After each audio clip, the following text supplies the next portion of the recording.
تو کیسے میرے پیارے ریڈرز، امید کرتی ہوں آپ ہوں گے بالکل خیریت کے ساتھ۔ تو جی میں آ چکی ہوں اگلی کس لے کر۔ ہمیشہ کی طرح گزارش ایک ہی ہے، پلیز پلیز پلیز جنہوں نے ابھی تک چینل کو سبسکرائب نہیں کیا وہ چینل کو سبسکرائب کر دیں، ویڈیو کو لائک کر دیا کریں، کامنٹ سیکشن میں اپنی رائے کا اظہار کر دیا کریں اور زیادہ سے زیادہ اس ناول کو شیئر کر دیا کریں۔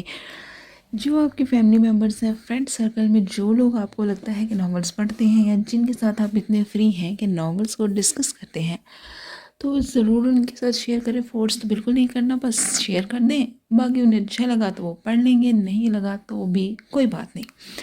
اور جنہوں نے ابھی تک چینل کو سبسکرائب نہیں کیا وہ پلیز پلیز پلیز چینل کو سبسکرائب کر دیں، ویڈیو کو لائک کر دیا کریں، کامنٹ سیکشن میں اپنی رائے کا اظہار بھی کر دیا کریں کہ آپ کو ناول کیسا لگ رہا ہے، کون سا کپل آپ کا فیوریٹ ہے، کون سا سین آپ کا فیوریٹ ہے۔ اور اس کے علاوہ جو لوگ اس بات کا اظہار کرتے ہیں کہ جناب ہمیں اس کپل کا سین دے دیں، ہم زاویار اور میرا کو مس کر رہے ہیں، تو سچ میں مجھے دل سے خوشی ہوتی ہے کہ آپ لوگ اتنا ان کپلس کے ساتھ جڑ چکے ہیں، ٹھیک ہے۔ لیکن اب بات یہاں یہ آ جاتی ہے کہ جناب اس ناول کو اب آہستہ آہستہ کہتے ہیں نا، اختتام تک بھی تو لے کر چلنا ہے، اس لیے سب کپلس کو ساتھ لے کر چلنا، سب کی سٹوری کو ساتھ لے کے چلنا، جو بھی جتنے بھی جھمیلے ہو چکے ہیں ان کو ایکسپوز کرنا، اور یہ سب بھی اب کرنے کا وقت آ ہی گیا ہے۔ اس لیے جناب اب بس آپ نے دل تھام کے بیٹھنا ہے، ہر ایپیسوڈ میں ایک ایک میں دھماکے کرتی جاؤں گی اور آپ لوگوں نے بس کیچ کرتے جانا ہے، کیونکہ جناب آگے والی ایپیسوڈز آنے والی ہے بہت ہی مزیدار۔ سب کو آہستہ آہستہ جناب اب ہم نے جسے کہتے ہیں سیٹ کرنا ہے، اور انشاءاللہ امید کروں گی کہ آپ کو اس میں بھی جو ہے وہ مایوس نہ کروں، اور آپ کو اس معاملے میں بھی جو ہے وہ ایک ظاہر سی بات ہے، سب کے انجام اگر برا ہے تو وہ برے کام کیا ہے تو برا ہوگا، اچھا ہے تو پھر اچھا ہی ہوئے گا ان کے ساتھ ایٹ دی اینڈ۔ لیکن اس کے علاوہ ون کے ہو چکے ہیں اس کا بھی بہت زیادہ شکریہ، اور سچ میں مطلب ٹھیک ہے، کوئی بات نہیں، ہمیں تھوڑی سی دیر سے ہوا ہے لیکن اٹس اوکے، الحمدللہ ہو گیا ہے، اس لیے کوئی گلہ نہیں، کوئی شکوہ نہیں، اور اب ہم بالکل بھی وقت کو ضائع نہیں کریں گے اور ہم اپنی ایپیسوڈ کی طرف چلیں گے۔ ہر رنگ دھنک کا تیرے نام کس نمبر 87۔ وقت تھا صبح فجر کے بعد کا، تقریباً سب ہی فجر کی نماز کی ادائیگی کے لیے اٹھ چکے تھے، سب چونکہ ابھی بھی اپنے اپنے رومز میں آرام کر رہے تھے، اس لیے پورے گھر میں ابھی تک خاموشی نہیں اپنے پر پھیلائے ہوئے تھے کہ دفتن ہی اس خاموشی میں شور شرابہ اور ہلچل برپا ہوئی تھی۔ پھر جیسے جیسے یہ شور شرابہ رومز تک پہنچ رہا تھا، ویسے ویسے ہی سب لوگ اپنے اپنے کمروں سے حیران پریشان سے باہر نکلے تھے۔ زاویار شاہ بکھرے بالوں کے ساتھ باہر نکلا تو اس کے ہاتھوں میں سائنہ شاہ تھی جسے وہ خاموش کروا رہا تھا۔ اس کے پیچھے ہی مرحا بھی نکل آئی تھی کہ جو کے سامنے کا منظر دیکھ ساکت ہوئی تھی، جہاں سید عامر شاہ لال ببو کا چہرہ لیے سائمہ بیگم کو بازو سے تھامے زبردستی گھسیٹتے ہوئے باہر لے کر آ رہے تھے۔ دا جان بھی حیرت کی عملی تصویر بنے، براؤن لکڑی کے سٹک کا سہارا لیے کھڑے اس تماشے کو سمجھنے کی کوشش کر رہے تھے۔ ساریہ بیگم اور سید امین شاہ کی حیرت بھی کسی طور کم نہیں تھی۔ عامر شاہ، یہ سب کیا ہو رہا ہے، اور یہ کون سا طریقہ ہے گھر کی عورتوں کے ساتھ روا رکھنے کا؟ سید عامر شاہ کے باہری دروازے کی جانب جاتے قدم تاجان کی سخت آواز پر تھمے تھے۔ دوسری منزل کی جانب جاتی سیڑھیوں سے اترتے بلال شاہ اور ہیرا کے کانوں میں بھی تاجان کی یہ بات واضح انداز میں پہنچی تھی، جو کہ یہاں حال میں ہوتی ہلچل کی بنا پر ابھی ابھی آئے تھے۔ تاجان، میں اس عورت کا بہت لحاظ کر چکا ہوں، مگر اب مزید نہیں۔ سام کی حسرت کبھی نہیں بدلتی۔ سید عامر شاہ کے منہ سے نکلتے یہ الفاظ سن کر سب ہی پریشان ہوئے تھے، کیونکہ آج تک کسی نے بھی سید عامر شاہ کو اس قدر غصے میں نہیں دیکھا تھا۔ انہیں غصہ آتا بھی تو اس کا اظہار کبھی بھی یوں سخت الفاظ کی آڑ میں نہیں کرتے تھے۔ لیکن عامر، ہوا کیا ہے، کچھ ہمیں بھی تو پتہ چلے۔ یہ سوال پوچھنے والے سید امین شاہ تھے، باقی کسی کا تو یہ سوال پوچھنا مناسب ہی نہیں لگا تھا، اس لیے خاموش تماشائی بنے کھڑے تھے۔ لالا، اس عورت نے نہ صرف ہمارے زاویار کے کردار کی دھجیاں اڑائی ہیں، بلکہ اپنی ہی اولاد کو بیوہ کرنے کی سازشوں میں بھی ملوث ہے۔ ایک نفرت بھری نگاہ سے وہ صائمہ بیگم کو نوازتے، جس قرب سے بولے تھے وہاں موجود ہر شخص کے دل پر ہاتھ پڑا تھا، جبکہ سب کی بیک وقت نظریں خود پر اٹھتی محسوس کرتا زاویہ عرشہ لب بھینچے بے تاثر چہرے کے ساتھ کھڑا تھا، جیسے وہ یہ سب جانتا تھا۔ یہاں ایسی کوئی بھی بات نہیں ہو رہی تھی جو کہ اس کے لیے نہیں تھی۔ وہ جانتا تھا کہ صائمہ بیگم اپنی بہن اور ان کی اولاد کے ساتھ مل کر یہ گھنونا کھیل کھیل رہی تھی۔ میرا کی تو بے یقین نظریں اپنی ماں پر اٹھی تھی، جبکہ اس کی آنکھوں سے آنسو لگاتار بہتے اس کے سامنے موجود ہر چیز کو دھندلا کر گئی تھی، مگر دل تھا کہ پھٹنے لگا تھا۔ وہ کس بات کا ماتم کرتی، اپنی ماں کے شیطان سے طبیعت کا، یا پھر اپنے خود کے اس قدر نقصانات کا۔ زاویہ عرشہ نے اس کی روتی ساکت حالت دیکھ اس کے قریب ہوتے اس کے کندھوں پر اپنا مضبوط حصار قائم کرتے اسے اپنے سینے کے ساتھ نہ لگایا ہوتا تو وہ تو کب کی زمین بوس ہو چکی تھی، جبکہ زاویہ عرشہ کے ایسا کرنے پر وہ اس سے نظر چرانے پر مجبور ہوئی تھی۔ کل تک جس شخص کو وہ اپنا گنہگار مانتی آئی تھی، آج وہ خود اس شخص کی گنہگار بن چکی تھی۔ وہ تو اس سے اپنے رویے کی معافیاں اور تلافیاں کرتا اپنے رشتے کو مضبوط کرنے میں کامیاب ہو چکا تھا، جبکہ وہ خود میں تو اتنی بھی ہمت نہیں پاتی تھی۔ زاویہ عرشہ سے ہوتی اس کی نظر ساریہ بیگم پر اٹھی تھی، جو کہ اپنے کھلے منہ پر ہاتھ رکھے بے یقین کھڑی تھی۔ میرا سمجھ نہ سکی تھی کہ وہ کس کے نقصان کی بھرپائی کرے۔ زاویہ عرشہ جو کہ اس کی دلی کیفیت سے بخوبی واقف تھا، وہ اس کے کندھے پر اپنا ہلکا سا دباؤ دیتا اپنی جانب متوجہ کر گیا، جو کہ اب کی بار ساریہ بیگم سے نظریں ہٹاتی زاویہ کو خالی خالی سرخ نظروں سے دیکھنے لگی تھی۔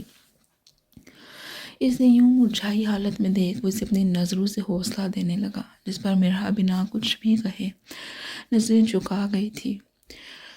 بنا کسی ثبوت کے کسی پر بہتان لگانے کا تمہیں کوئی حق نہیں ہے سید عامر شاہ۔ صائمہ بیگم کی اونچی تمسخرانہ آواز حال میں گونجتی سب کو اپنی جانب متوجہ کر چکی تھی۔ کیا ہوا جو سید عامر شاہ نے انہیں فون پر بات کرتے دیکھ اور سن لیا تھا، مگر انہیں یہ بھی معلوم تھا کہ اس شخص کے پاس ان کے خلاف کچھ نہیں ہوگا۔ میں کسی پر بھی بے بنیاد الزام نہیں لگاتا صائمہ بی بی، میرے پاس تمہارے کالے چٹھوں کا نہ صرف ثبوت موجود ہے بلکہ ایک گواہ بھی موجود ہے۔ سید عامر شاہ کے طنزیہ نظریں اور الفاظ پر اب صائمہ بیگم کو صحیح معنوں میں پریشانی ہوئی تھی۔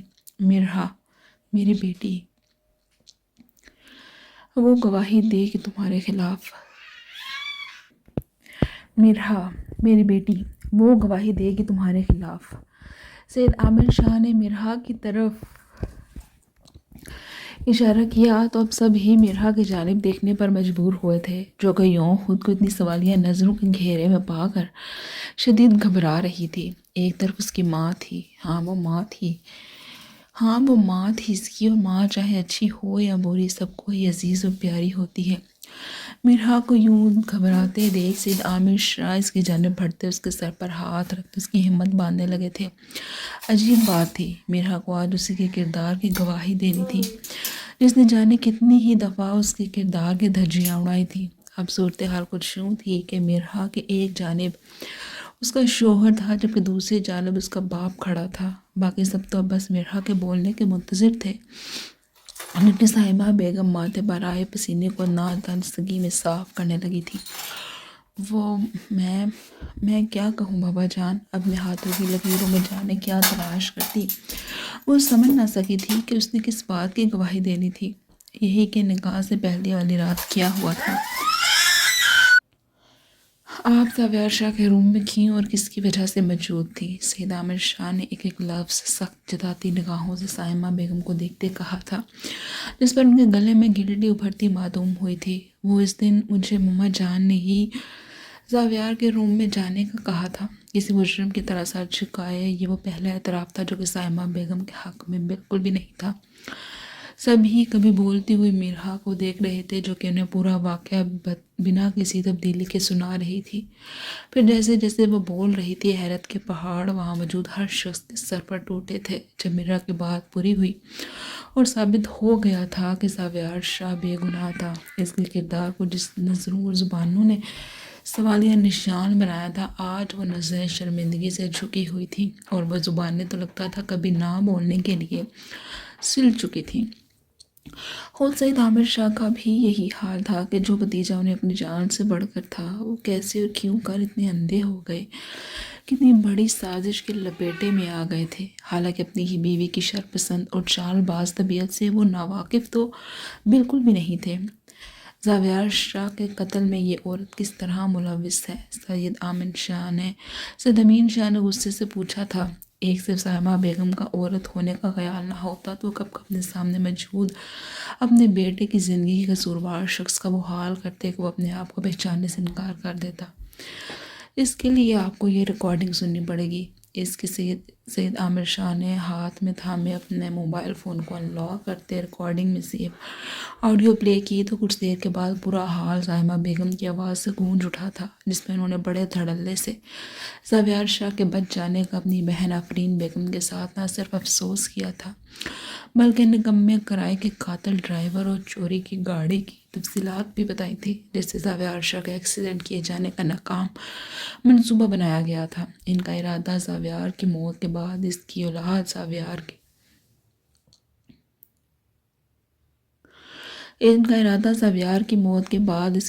زاویار کے بوڑھے ماں باپ کے حوالے کر کے میرا کا آفرین بیگم کے بیٹے اور اپنے اکلوتے بھانجے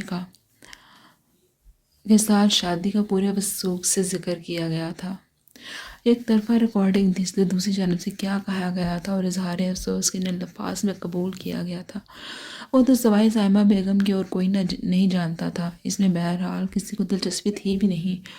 گو ریکارڈنگ اتنی واضح نہیں تھی، شاید دور ہونے یا پھر دیوار کی اوٹ میں ہو کر بنانے کی وجہ سے کلپ میں شاں شاں اور کبھی کبھار کھڑ کھڑ کی آواز آ رہی تھی۔ سید عامر شاہ نے جانے کیا سوچ کر صائمہ بیگم کے موبائل فون پر ہوتی بات چیت کو اپنے موبائل میں سیو کر لیا تھا اور اب روشن صبح کی طرح سب کچھ سب پر واضح ہو گیا تھا۔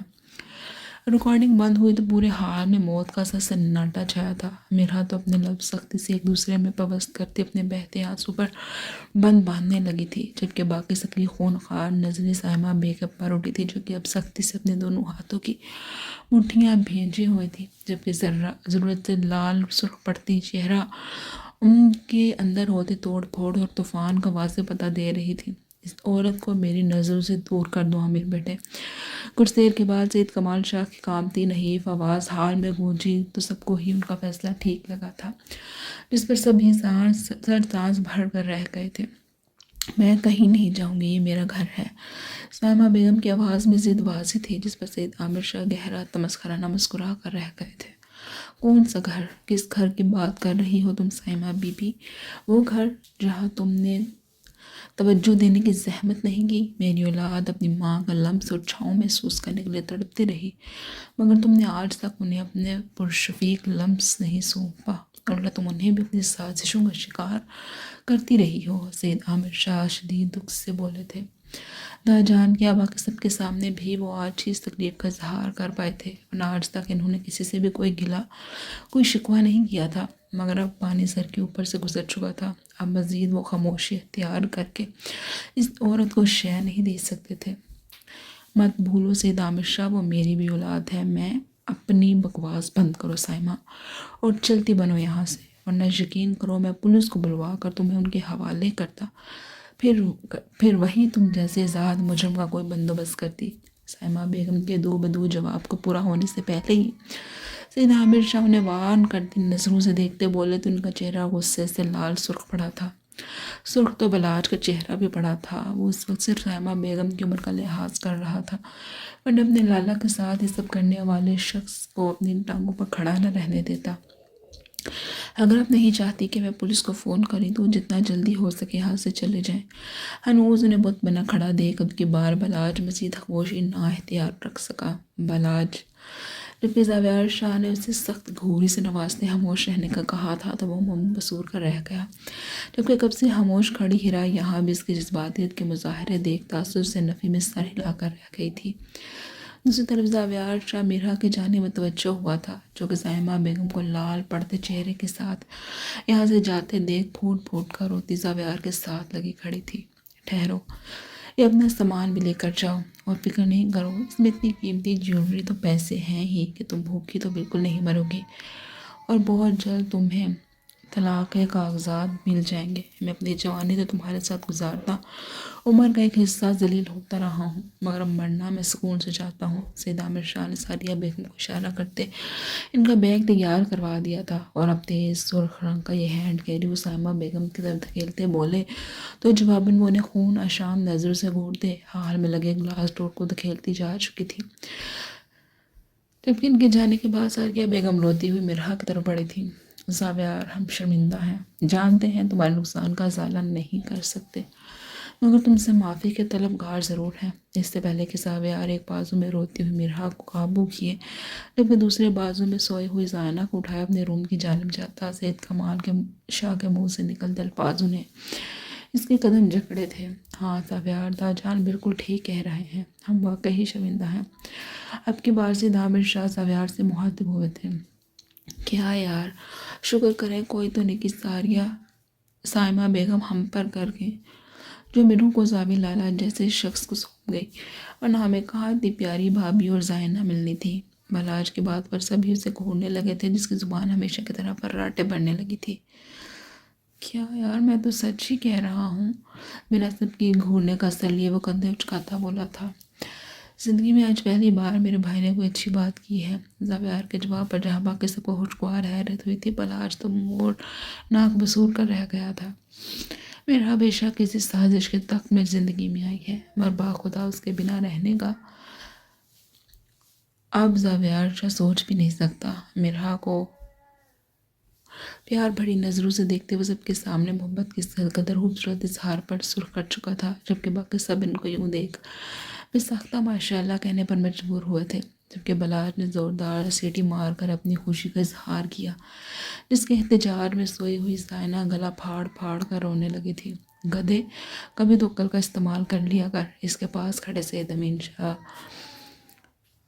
کی پوتی کو لے کر محبت فوراً سے پہلے جاگے تھے، جس پر وہ بلاج کے کندھے پر زوردار ہاتھ مارتے اسے سٹ پٹانے پر مجبور کر گئے تھے۔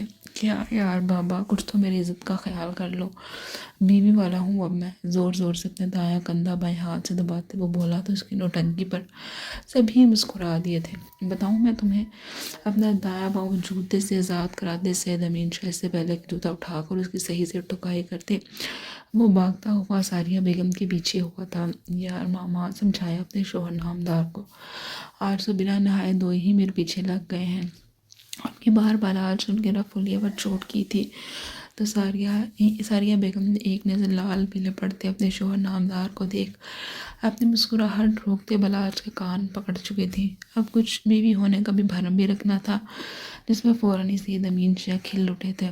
شریر، یہ سنبھالے اپنی بھتیجی کو جسے آپ نے رلا دیا ہے۔ سعدیہ بیگم نے جان کا روتی ہوئی زائنس کے حوالے کی تھی کہ وہ قابو میں صرف اپنی چھوٹی سی بھتیجی کے آتا تھا۔ ہاں تو دیں، مجھے بھاری نہیں ہے میری بھتیجی مجھ پر۔ اپنے جمائی روکتا وہ بولا تھا، حالانکہ اس کا ارادہ لمبی تان کر سونے کا تھا، مگر اب اپنی لاڈلی کے لیے کیسے منع کر سکتا تھا۔ جبکہ اب زائنہ کو تھامے وہ دوسری منزل پر موجود اپنے روم کی جانب بڑھ گیا، جبکہ ہیرا بھی اس کے پیچھے اس کے اشارہ کرنے پر بڑھی تھی۔ جبکہ ان کے جانے کے بعد باقی سب بھی قدرے بوجھل دل کے ساتھ اپنے اپنے رومز میں بڑھ گئے تھے، جبکہ سعدیہ بیگم زاویار کو روتی ہوئی مرحا کا خاص خیال رکھنے کی تاکید کر چکی تھی، جس پر وہ اس بات میں سر ہلاتے ان کی تسلی کروا گیا کہ مرحا کو سنبھالنا اور اس کی تکلیف بانٹنا مشکل ضرور تھا، کیونکہ زاویار شاہ کا ایسا کرنے کا پہلا تجربہ تھا، مگر وہ اپنی بیوی کا دل ہلکا اور مطمئن کرنے کے لیے سب کچھ پورے دل سے کرنے کو تیار تھا۔ ابھی مشکل سے گھنٹہ ہی گزرا ہوگا کہ سعدیہ بیگم کا گزر بلاج کے روم کے سامنے سے ہوا تھا، جس کے کھلے دروازے پر نادانستگی میں ان کی نظریں اٹھی تھیں تو وہ منہ کھولے اپنی جگہ پر رکنے پر مجبور ہوئی تھی، جہاں بلاج تو گدھے گھوڑے بیچ کر سو رہا تھا، جبکہ ہیرا بیچاری روم میں چکر لگاتی روتے ہوئے زائنہ کو روم میں چل چل کر خاموش کروانے میں ہلکان ہوتی اب خود بھی رونے والی ہو چکی تھی۔ سعدیہ بیگم کو بے ساختہ ان دونوں پر ہی ترس آیا تھا، جبکہ سوئے ہوئے بلاج پر غصہ بھی پھر وہ تعصب سے نفی میں سر ہلاتے اس کے روم کی جانب بڑھی تو ہیرا بھی ان کو دروازے پر دیے خدا کا شکر ادا کرتی ان کی طرف بڑھی تھی، کیونکہ اب تو رو رو کر زائنہ کی ہچکیاں بند گئی، جبکہ بلاج کاٹا تھا کہ خبردار جسے نیچے کسی کو پکڑا کر آئی تو اس کی عزت کا سوال ہے۔ اپنی عزت کا ذمہ سے سونپتے وہ خود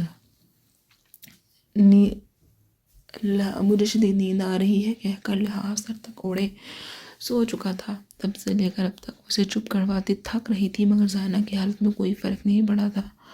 مما یہ بہت رو رہی ہے، ساریہ بیگم کی طرف زائنہ کو بڑھاتے اور روحان سے لہجے میں بولی تو ساریہ بیگم نہ چاہتے ہوئے بھی مسکرا دی تھی، جبکہ زائنہ میڈم تو اپنی دادی کی گود میں جاتی فوراً سے پہلے پرسکون ہوئی تھی۔ آپ آرام کرو بچے، میں اسے دیکھ لیتی ہوں۔ ہیرا کا گال تھپتھپاتے وہ بولی تو ہیرا نے اس بات میں سر ہلایا تھا، پھر اسے سونے کا کہتی وہ خود زائنہ کو لے کے چلی گئی تھی، جبکہ ہیرا اپنے پیچھے دروازے کو ذرا زور سے بند کرتی بلاش کے گھنے بالوں والے سر کو گھورتے منہ ہی منہ میں اس کی قصیدہ گوئی کرتی، خود بھی بلاش کے مقابل بلینکٹ اوڑھے سونے لیٹی ہی رہی کہ بلاش نے اسے بازو سے تھامے اپنے ساتھ لگاتا بخلاہٹ میں مبتلا کر گیا تھا، جبکہ ہیرا تو صدماتی انداز میں سے جاگتا پا کر خود کو بولنے سے روک نہ سکی تھی۔ آپ جاگ رہے تھے؟ ہیرا کو شدید دکھ بھی ہوا تھا کہ وہ کس قدر اس چھوٹی سی بچی کے رونے سے پریشان ہو رہی تھی، مگر تب یہ شخص سویا بنا رہا۔ اور اب ہاں میں جاگ رہا تھا، ایک چھوٹی سی بچی تم سے نہیں سنبھالی جاتی، جانے کل اپنے بچوں کو کس طرح سنبھالو گی؟ ذرا کی ذرا آنکھیں کھولتا وہ بولا تو جواباً ہیرا کا منہ کھلا کا کھلا رہ گیا تھا۔ جی ہو تو جیسے، اچھا سو جاؤ، تنگ مت کرو۔ ہیرا کی بات پوری ہونے سے پہلے اسے چپ کروا گیا، جبکہ سر پھیرے کی بات پر ہیرا منہ ہی منہ میں بڑبڑاتے خود بھی آنکھیں موند گئی تھی۔ آہل حادثات نے اپنے سامنے کھلی فائل سے نظریں ہٹاتے سامنے لیپ ٹاپ کے ساتھ بڑے بجتے موبائل فون کو دیکھا تو سارے کام ایک طرف کو کرتا وہ مسکراتے کال یس کرتا موبائل فون کان کے ساتھ لگا گیا تھا۔ وہ اس وقت پولیس اسٹیشن میں موجود اپنے آفس میں بیٹھا ہوا تھا، قدرے پیچھے ہو کر ہائی بیک چیئر کے ساتھ سر کو ٹکائے وہ فائل کو بند کرتا، موبائل فون کان کے ساتھ لگائے مسکراتا پوری طرح کال کی جانب متوجہ تھا۔ السلام علیکم ساسو ماں، کہیے کیسے یاد کیا آج اپنے اکلوتے داماد کو؟ جبکہ کال کے دوسری جانب موجود فہمیدہ بیگم آہل کے شریف انداز پر گہرا مسکرا گئی تھی۔ ہم الحمدللہ ٹھیک ہیں، آپ سنائیں پہاڑ کہاں تک سر ہوا ہے؟ مصروف سے انداز میں دوپہر کے کھانے کی تیاریوں میں لگی وہ بولی تو اہل کے سامنے پہاڑ تو نہیں، البتہ سرش کا خوبصورت سراپا آن ٹھہرا تھا۔ یار بس نہ پوچھیں، کیا کھا کر آپ نے اسے پیدا کیا تھا؟ یقین کریں انتہا کی ضدی ہے۔ فہمیدہ بیگم ایک دفعہ پھر سے اس کی بات پر مسکرا دی تھی۔ میں نے تو کہا تھا برخوردار اسے کہیں گھمانے لے چلو، اکیلے آپ کے ساتھ وقت گزارے گی تو آپ کو بہتر طریقے سے سمجھ سکے گی، تبھی یہ آپ کی نیا بھی پھاڑ لگے گی، مگر آپ کو یہ حد سوار تھا کہ اس کی ایک ذہن سو جائے، آپ اس کی محنت ضائع نہیں کرنا چاہتے تو آپ بھگتے پھر۔ فہمیدہ بیگم کی بات پر اب کی بار آہل کہا لگا کر ہنسا تھا، جبکہ دروازے پر تعینات سپاہی بھی اب اس سڑے ہوئے افسر کے منہ سے نکلتے کہے کو سن کر بے یقین ہوتے ایک دوسرے سے نظروں کا تبادلہ کر گئے۔ ہائے ظالم ساسو ماں، کیوں مجھ معصوم کو اکیلے بھگتنے کو چھوڑ رہی ہیں؟ کوئی اور ترغیب دیں اپنی الٹی کھوپڑی کی بیٹی کو سیدھا کرنے کی۔ وہ اندر جھانکتے سپاہیوں کو گھورتا اپنے دل پر ہاتھ رکھتا بڑے ہی دکھی لہجے میں بولا تھا، پرسوں سے اس کے ایگزام شروع ہیں، کل تک وہ بالکل بھی آپ کے ساتھ کہیں نہیں جائے گی، اس لیے آج اسے شاپنگ پر اور پھر ڈنر پر لے چلیں۔ خوش ہو جائے گی وہ اتنے میں ہی مٹر کے دانے نکالتے ماہر کو مفید مشوروں سے نوازنے لگی تھی۔ اسی اسنا میں ان کی نظر کچن کے دروازے پر کھڑی آیت پر اٹھی تھی تو انہوں نے آہل سے بات کو سمیٹنا چاہا تھا۔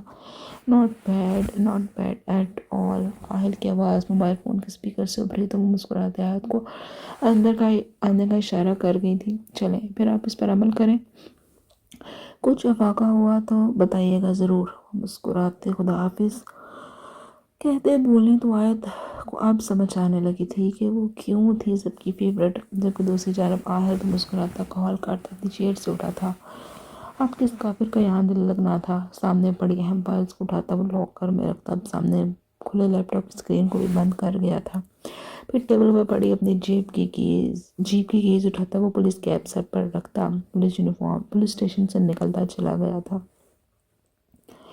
آؤ آیت بیٹے بیٹھے یہاں۔ سامنے پڑی ڈائننگ چیئر کی جانب وہ اشارہ کرتے سے بیٹھنے کا بولنے لگی تو وہ اپنی انگلیوں کو مسلتے شیشو پنج میں مبتلا کھڑی رہی۔ ڈرپ لگنے کے بعد وہ کافی بہتر محسوس کر رہی تھی، مگر کل سے زرار کو روم میں نہ پا کر وہ شدید بے چین بھی تھی، اور اسی کے حوالے سے سوالات لیے وہ اس وقت جہاں کھڑی تھی۔ وہ ایکچولی مورے، کیا زرار کل رات کے گھر نہیں آئے؟ آیت کے سوال پر فہمیدہ بیگم کے مسکراتے لب سکڑے تھے، جبکہ ذہن کے پردوں پر آج صبح زرار خانزادہ کو گیسٹ روم سے نکلنے کا منظر پوری آب و تاب سے لہرانے لگا تھا، جس پر وہ زرار کا اچھا خاصا ڈانٹ بھی چکی تھی۔ وہ اپنے روم میں جانے کے بجائے یہاں کیوں تھا؟ جواباً زرار بھی کوئی بات آئی گئی کرتا، آفس سے لیٹ ہو جانے کا بتاتا، فوراً ہی حویلی سے نکل گیا۔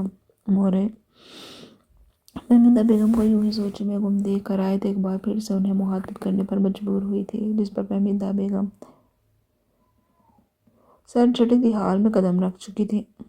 ہاں، وہ ایکچولی زرار بیٹے کا فون آیا تھا کہ وہ اپنے کسی دوست کی طرف رک رہے ہیں۔ فہمیدہ بیگم کو جھوٹ کا سہارا لینا کچھ اچھا تو نہیں لگا تھا، مگر آیت کی حالت اور اس کا اترا چہرہ دیکھ وہ ایسا کرنے پر مجبور ہوئی تھی۔ Okay, thank you. آیت اپنے مطلب کا جواب پاتے ہی کچن سے نکلنے لگی تو فہمیدہ بیگم کی آواز پر رکتے مڑ کر انہیں دیکھنے لگی۔